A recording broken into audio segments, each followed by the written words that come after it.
Barcelona, one of the most lively harbour cities on the Mediterranean, and after Madrid, Spain's second largest city and the capital of Catalonia.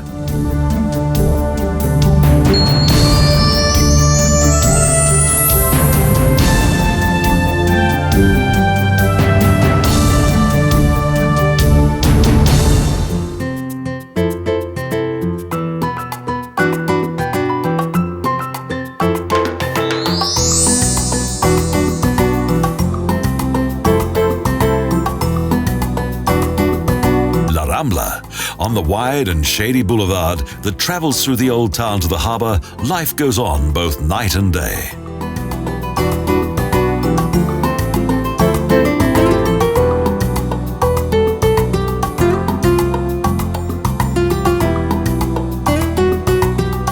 Here, street artists perform, shoeblacks work diligently, and skillful portrait painters soon complete their latest masterpiece.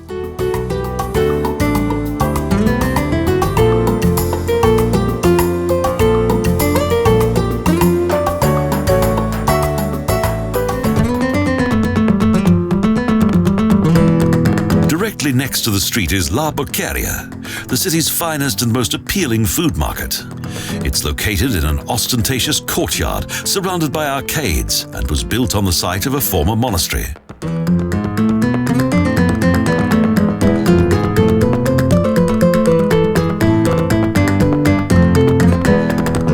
In the early morning, it's possible to buy almost anything here. Everything is fresh and appetizing.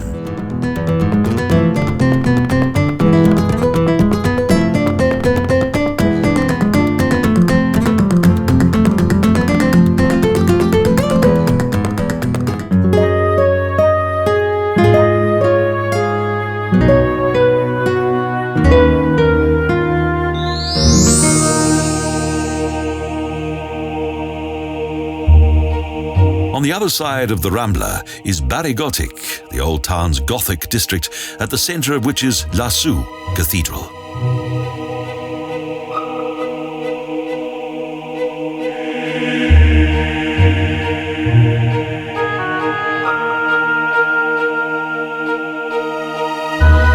The monumental building was many years in construction, and the main facade and portal were completed in 1890.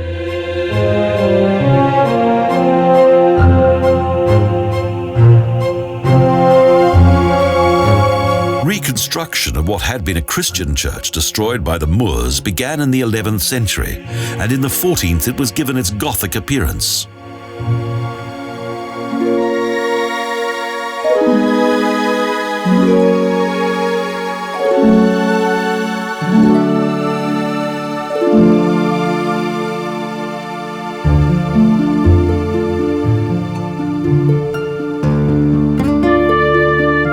The cloister encircles a small courtyard that contains a well, palm trees, and geese. They are particularly adept at deterring uninvited guests.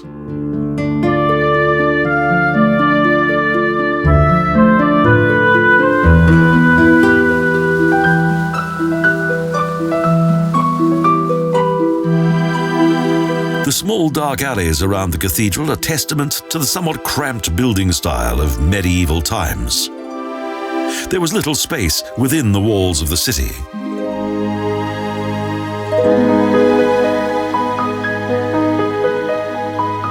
Intimate squares, small palaces, and tangled alleys provide a good insight into the history and daily life of the old city. This is where it all began.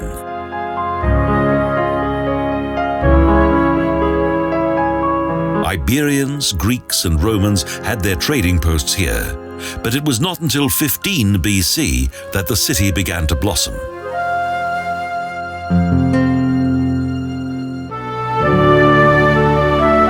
Many dramatic events took place here until in 1137 Barcelona had grown into a great kingdom that competed with both Venice and Genoa.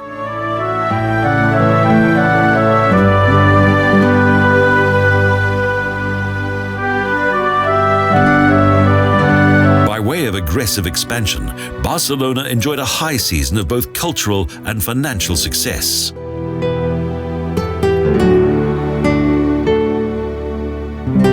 Jaume the Just led his kingdom, that also comprised Sicily, Naples, Corsica and Sardinia, to a position of ultimate power.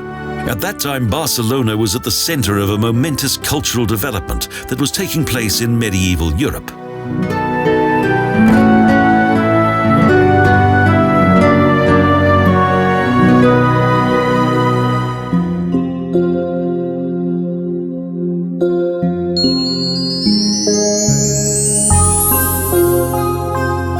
The Museu Marítim Drassanes is situated in the royal dockyards that were built when the city was at its zenith.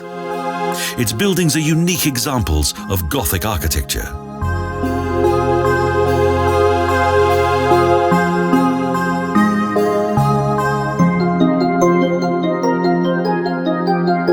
The vast dimensions of the dockyard allowed 30 ships to be built simultaneously in the name of the Catalonian-Aragon crown.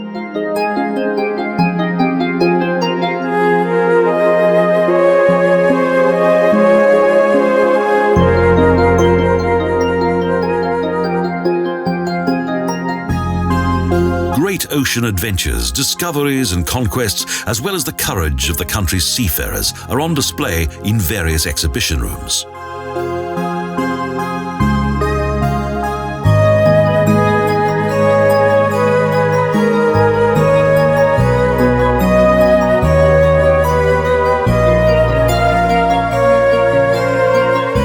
Multimedia presentations highlight the colorful way of life experienced on board the 16th century royal sailing ships.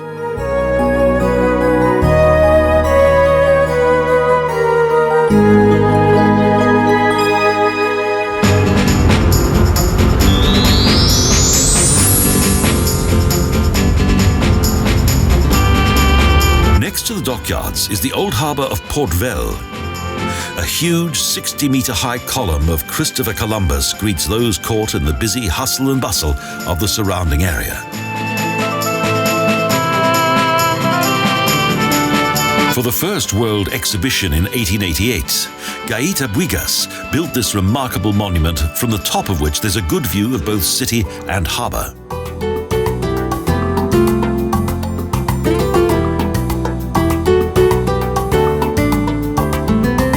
For the 1922 Olympic Games, the harbour area was transformed into an amazing entrance gate to the city, with yacht harbour, entertainment facilities and numerous terrace bars.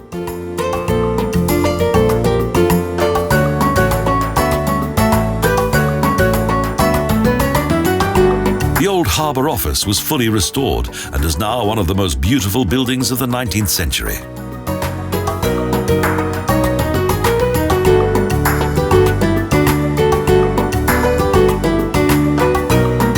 The city has always met the challenges of the sea, and today the same is true.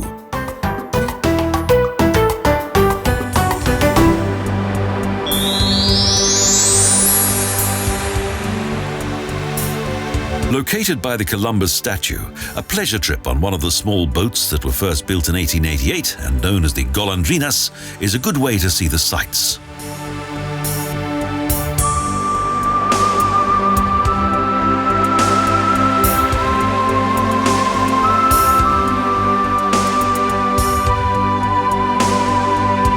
The round trip passes newly built harbour buildings and the world's largest cantilever bridge that opens up to make way for larger vessels.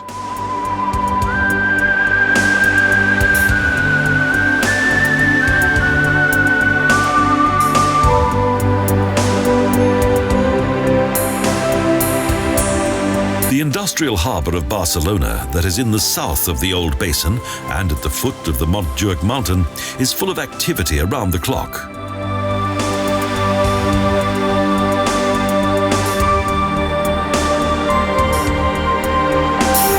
The return journey travels through the urbanized Mall de Barcelona and also the Mall d'Espanya.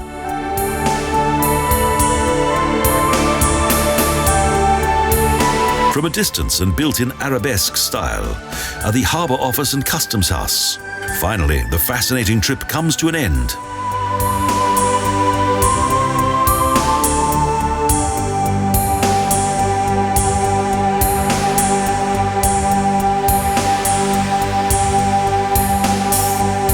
interior of the harbour basin is formed by a palm-lined sandy beach and also a cable railway station.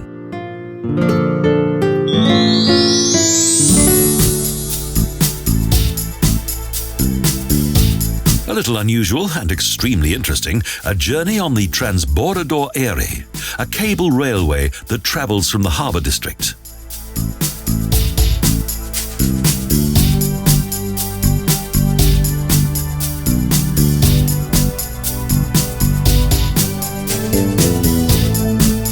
The cable cars glide high above the water and ships down below. There's a wonderful view of the city. Montjuic Mountain is the destination.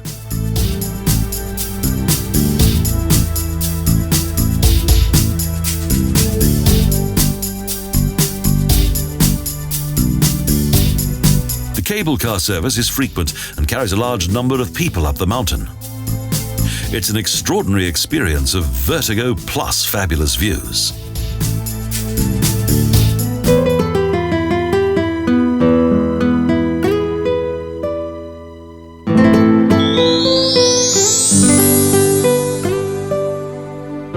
The Funicular de Montjuic is another alternative.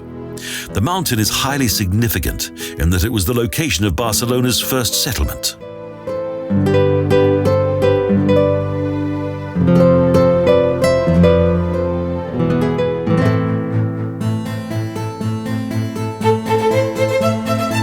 During the hostile conflicts between Castile and Catalonia, the castello was transformed into a mighty fortress with huge walls and defensive ditches.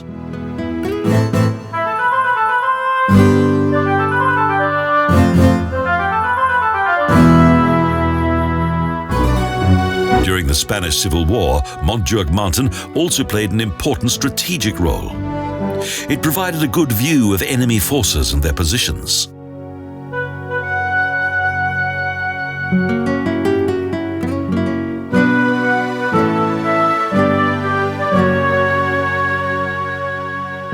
In its centuries-long conflict with Madrid, the seat of power, Barcelona came off second best, especially when Spanish colonial rule came to an end.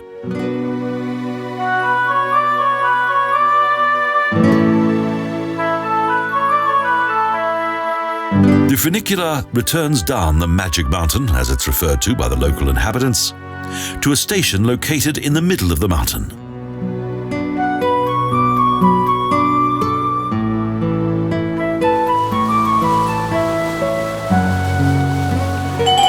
Close by, the Miró Museum was built in 1992 within the transformed National Palace. Here, much of the work of the celebrated magician Joan Miró is exhibited, a man that enchanted the crowds with his charisma and mystique.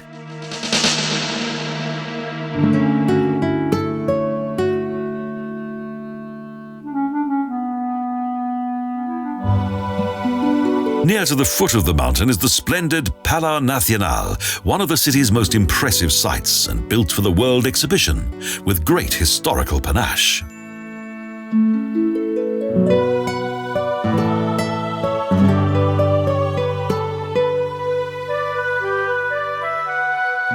From a huge terrace, there's a view of a magic well that extends to the Plaza de España, with broad steps leading down both sides.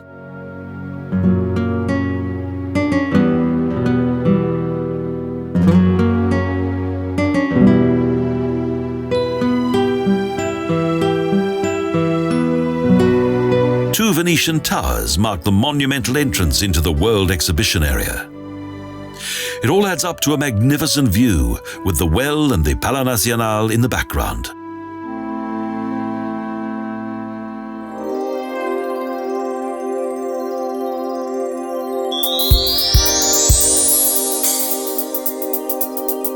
Few parks are as famous as the Park Guell. With this, Antoni Gaudí created a new design concept in this fabulous garden city.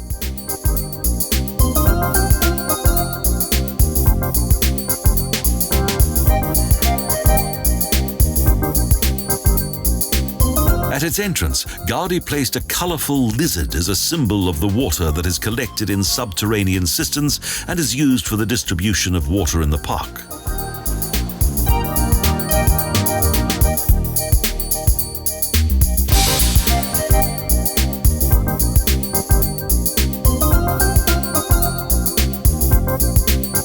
striking snake bench is a major attraction. It was built to serve as the frame for a roof of the market hall.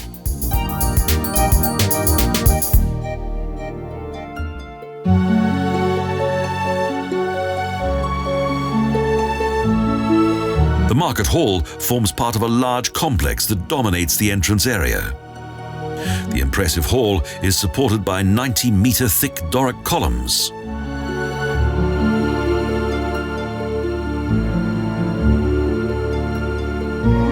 Adjoining it are the cave-like corridors that Gaudí built especially for his Mecenas Eusebi Guell, who saw the realization of his childhood dreams in Gaudí's creation.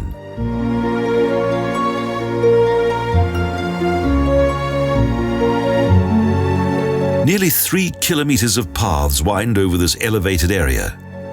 Here, both art and nature combine in perfect harmony.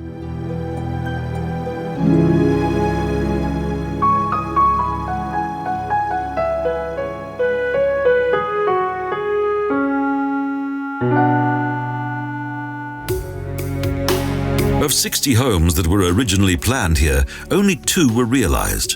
One of them for the artist himself. The Casa Museu Gaudí.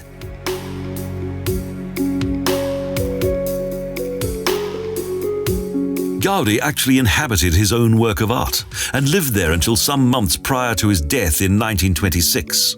Later, the work of the brilliant eccentric became the focus of a special museum.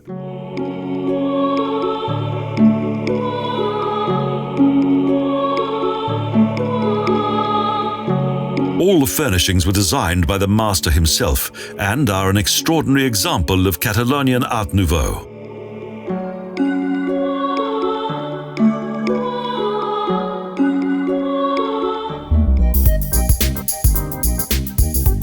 Gaudí transformed what had been a relatively ordinary hillside into a scenic park that is today enjoyed by one and all.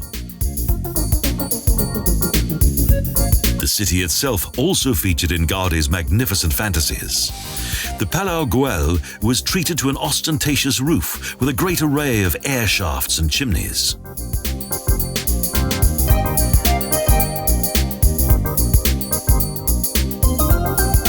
But the sight that captures the imagination of most who see it is the amazing facade of the Casa Mila, a unique apartment block without equal.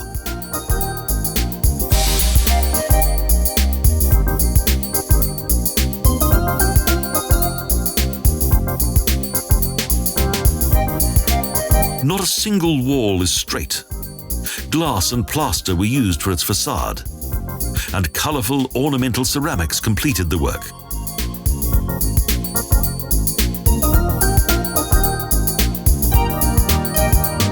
Mainly due to Japanese tourists, these treasures of modernism were later reawakened.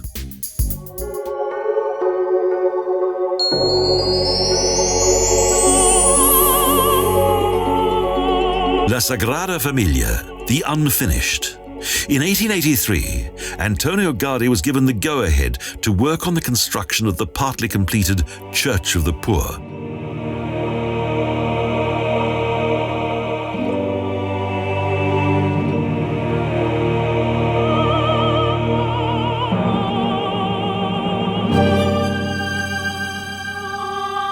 This remarkable building is situated north of the center of Barcelona and was designed to depict the return to the doctrine of the Catholic Church. Gaudí dedicated the last 40 years of his life to what remains to be his main yet unfinished masterpiece. Even today, its main hall is a huge building site. But despite the scaffolding, its huge columns still display great originality and incredible sculptures. For his images, Gaudí used wire and pieces of linen moistened with plaster. They were hung upside down to create surreal, flowing forms. The various decorative stone elements are crafted in special workshops. Here, unique works of art are created according to the detailed plans of the great master.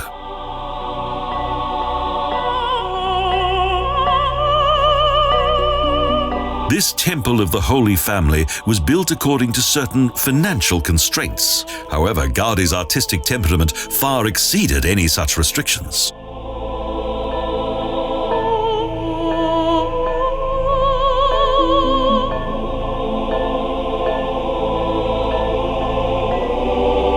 White marble doves of peace highlight the fundamental principles of the Society of the Worship of Holy Joseph that formed the basis of this huge church.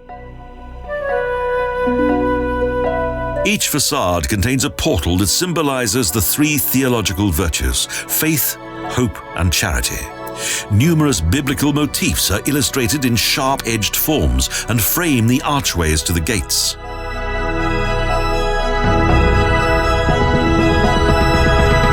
Because Gaudi believed that the real world should be depicted without any artistic embellishment, each of these statues and figures was replicated from photographs and plaster images of everyday people in the streets of Barcelona.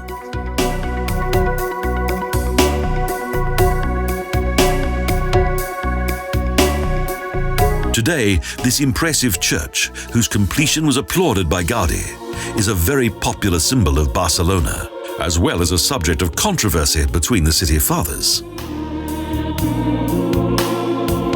The master wanted to crown his lifetime work with this religious building, and he achieved his goal. But alas, La Sagrada Familia remains unfinished.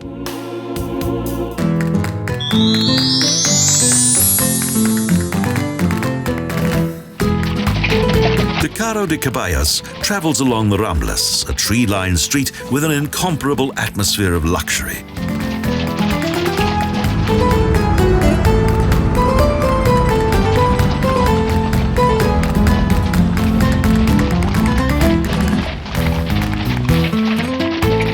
We travel on through the alleys of Barcelona, which is surely Europe's most beautiful Mediterranean city of culture.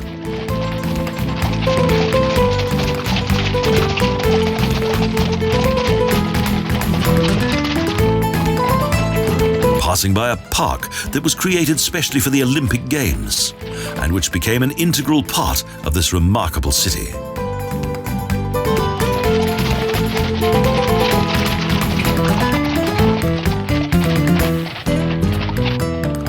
Barcelona's new face is one of imagination and flair.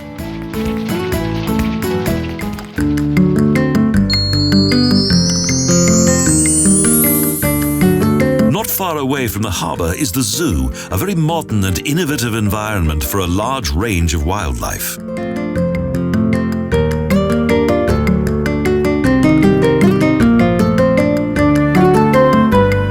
Here, rhinoceros, elephants and giraffe live in spacious enclosures with an abundance of trees that recreate their natural habitat.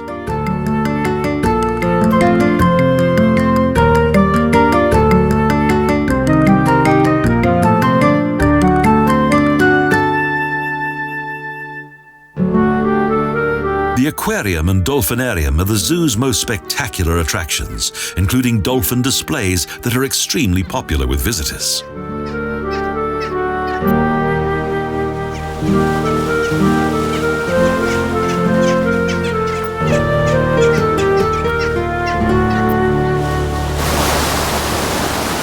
The watery world of the dolphin can also be observed through thick glass walls, while the seals continuously seek attention.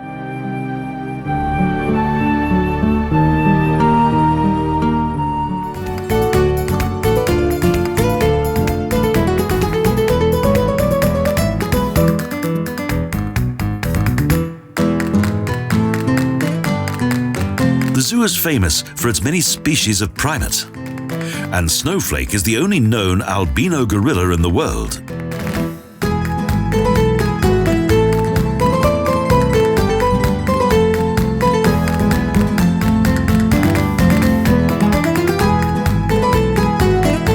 The zoo is a successful combination of adventure, entertainment, and the exotic.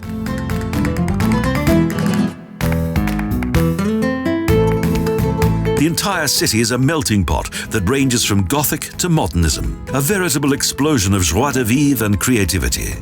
Barcelona, a rose that grew from the flames of history.